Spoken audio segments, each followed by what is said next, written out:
Welcome to the Franchise80s Podcast and part 2 of night 2 of WrestleMania.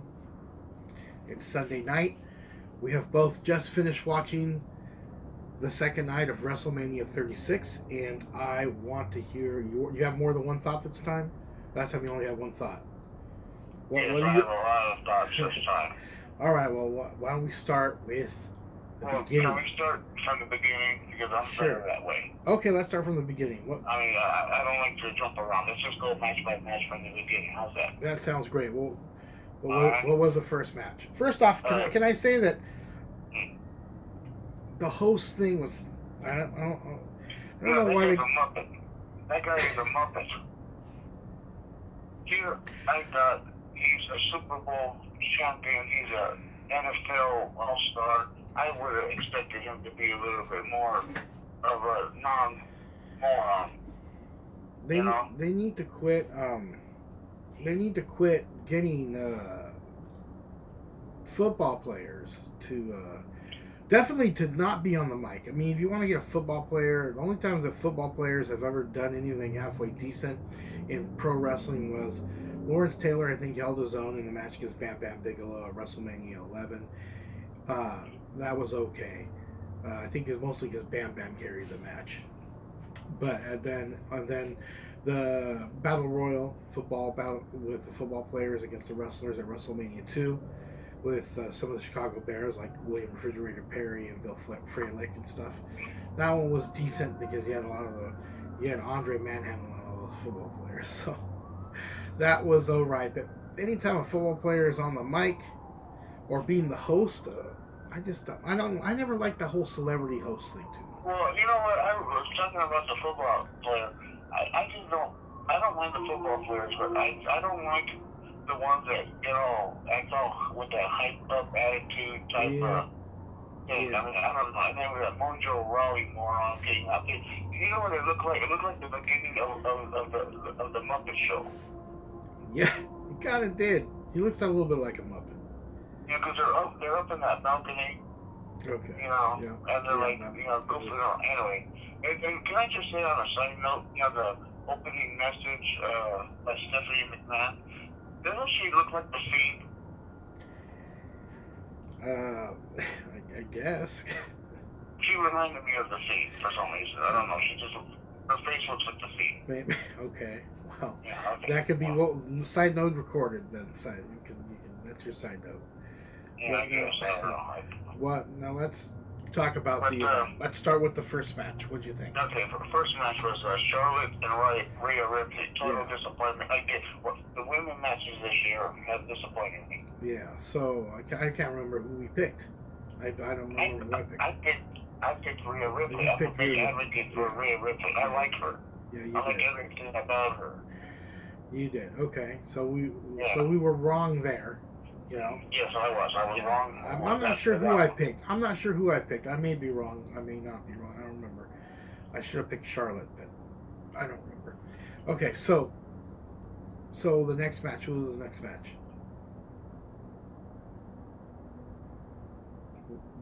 I believe it was Aleister Black and Bobby Lashley. Oh yeah, that was decent. Aleister Black always puts on a good match. I thought that was pretty decent. Well, I'm just glad that he won. I think he finally needed to win. Well, I figured he would win that match. I figured Aleister would win. I don't got so much to say about that match, but I enjoyed it because I enjoy watching Aleister Black. Yeah. Yeah, I do too. He's awesome. Okay, so what was the next match after that? The next match was the highlight of the night for me, my homeboy Otis. Oh, that's right. You love Otis. He got the match and he got the girl, baby. I love it.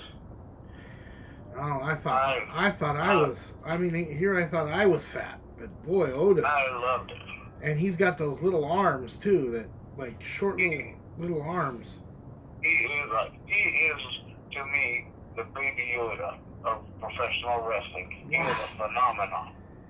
Jeez, I don't know about that. I don't know. Baby Yoda, that's a big, Baby Yoda's probably,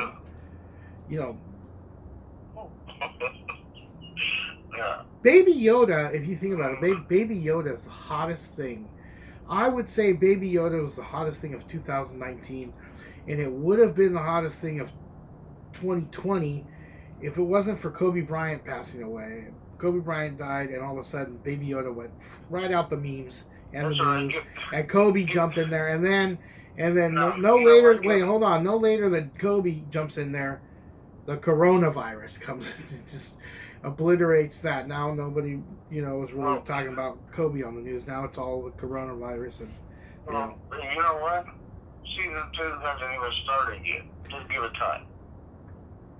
Of course, yeah. Hopefully by season 2, this whole thing will be over, and Baby Yoda can be the talk of the world again. I would hope so. I hope Baby Yoda is going to cure coronavirus. Let me just put this on the thing. Well, then I'll love Baby Yoda then, because I'm sick of being stuck inside, and I'm sure you guys are sick of watching all my podcasts. I'm doing more of them now, but anyway, let's go to the next match. Okay, I think that's where Edge and Randy Orton, maybe. I think. Yeah, Edge and Randy Orton. What do you think about that? Oh, it was awesome. I give credit to both of those guys. I mean, especially when they're up in age already. Yeah, I give credit to both of those guys too, but I can't say it was awesome. I thought it was too long of a match, and I really didn't like. There's just nothing but heavy breathing the whole time. It sounded like a pervert calling back from 1982. Those guys that call on the phone and just the heavy breathers that just breathe. I mean, the whole thing was heavy breathing. And it just went on for a really long time. I think they could have done a little bit better job. Maybe not. They used the microphones wrong, I think. Well, what was it, like a 30-minute match, maybe? It was exhausting. Well, I took an hour and a half to watch it, so. Yeah, it pretty much felt like it was an hour and a half. So.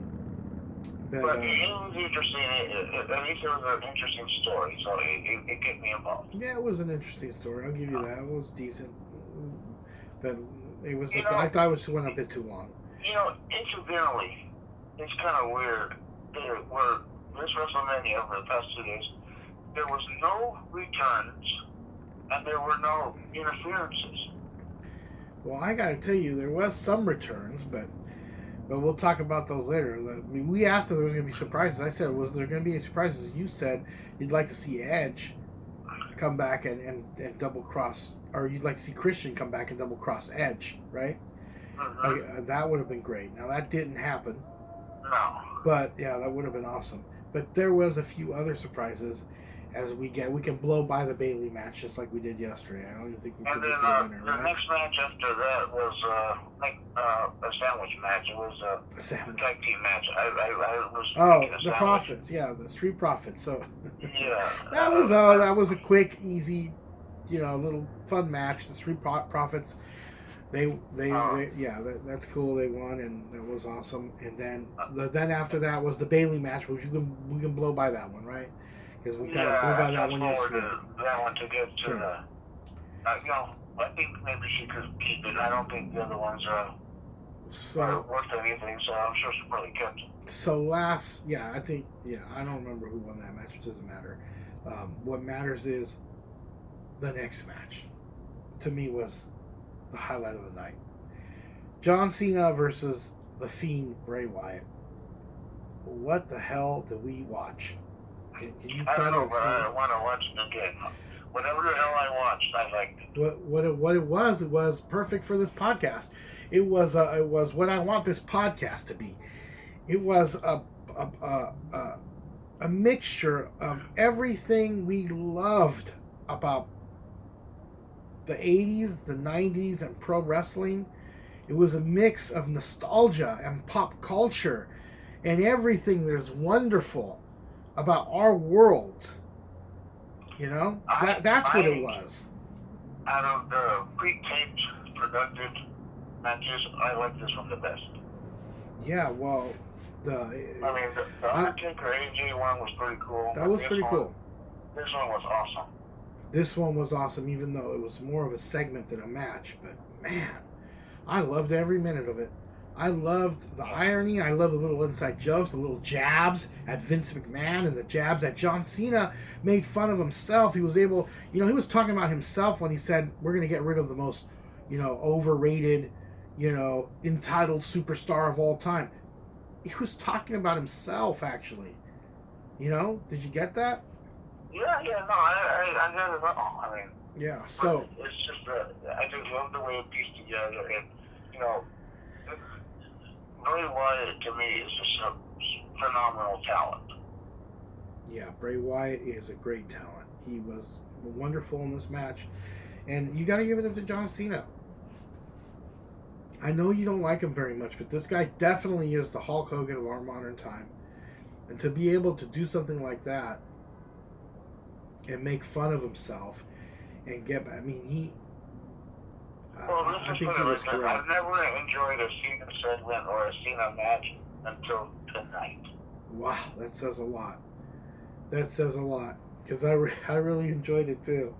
That was a pretty fantastic match. If you don't watch anything else of this WrestleMania, if you're only going to watch, say you only want to watch one or two matches, I highly recommend The Fiend versus John Cena, and then AJ Styles against The Undertaker. To me, just so happens both of those were filmed more like movies. Maybe that's what I love about wrestling, the cheesy to me so far, storylines. That has been the match of the year so far. Wow, the match of the year. Okay. So far. For entertainment, maybe for entertainment purposes. Obviously, there's been better matches where, but for entertainment purposes, I think this one takes the cake. I agree. Okay, so we saw a lot of stuff in this match, man. We saw a tribute to Saturday night's main event. Oh, that was beautiful. Just hearing the theme from Saturday night's main event again, which just throws you back. You just gotta love Hulk Hogan and Ricky the Dragon Steamboat and Macho Man Randy Savage and all these guys. It just flooded my mind with memories, great memories. Took me to a different time, a different place, and I loved it. And then from there we see, some Ruthless Aggression era nostalgia, right? And then finally some WCW NWO, which I never thought I'd see again on WWE TV. Eric Bischoff, the NWO, and John Cena in an NWO, just draped in NWO gear, coming out on a WCW Nitro set. That is just, that's fantastic. I love it. I loved every minute of that. What did you think? Yeah. Oh yeah, that was great. I mean, like I said, I'm still processing everything, But I liked it so much. I want to see it again. I think I'm gonna be watching that match for quite a few more times. Yeah, after this podcast, I'm probably gonna watch that match again. And so, man, like I said, that was fantastic. Now, since we got to finish up with this post-WrestleMania review, we have to talk about the next match, which was the last match, which was the main event between Brock Lesnar and Drew McIntyre. What did you think about that one? I liked it. It was hard-hitting, but it was short. Yeah, to me, it was very reminiscent of the Braun Strowman Goldberg match the night on Saturday. It was pretty short. Basically, it was just the finishers. Yeah, it was short and to the point. It was pretty much like Braun Strowman. It was kind of a dethroning, a passing of the torch. Yeah, they just. I'm glad Drew won. That's another one of the picks that I got correct. Yeah. But it just looked like they just gave each other multiple finishers and done. That's it. Well, we got the Fiend Bray Wyatt right because we figured the Fiend would win, both of us, and then we both figured McIntyre would win. I think at the very end I changed my prediction to Brock Lesnar, so I guess I was wrong on that one. But what would you say overall? What would you say overall? What would you give night 2? What would you say was better, night 1 or night 2 of WrestleMania? Night 2. Night 2. I agree.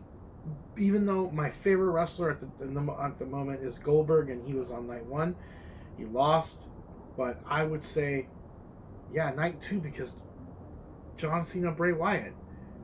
The two best matches on the card, like I said, from night 1 and night 2, was AJ Undertaker, and then this one was Fiend versus John Cena. And this one outdid the Undertaker AJ one, which is, I didn't think there. I thought I figured the best match we were going to see was AJ Styles Undertaker. Boy, I was wrong.